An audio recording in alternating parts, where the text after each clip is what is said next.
ఎందుకో నేను ఒకటి అడుగుతున్నా, ఇదిగో నీ మోసం. ఎన్నికల వేళ నువ్వు చెప్పినావు ఇది చేస్తాను అని. ఇదిగో నీ సూపర్ 6. దీనికి కావాల్సిన బడ్జెట్ ఇది 74,000 కోట్లు. నువ్వు చేసినది మోసం కాదా?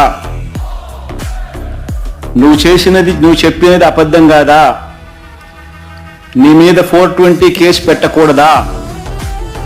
ఆర్గనైజ్డ్ క్రైమ్ ఇది కాదా అని నేను ట్వీట్ పెడతా ఉన్నాను. నా ఎమ్మెల్యేలు, కంటెస్ట్ చేసిన ఎమ్మెల్యేలు అందరూ ట్వీట్ పెడతా ఉన్నారు, పెట్టబోతున్నారు. మా పార్టీకి సంబంధించిన అందరూ కూడా ట్వీట్ పెట్టి నీ మీద ఎందుకు 420 కేసు పెట్టకూడదు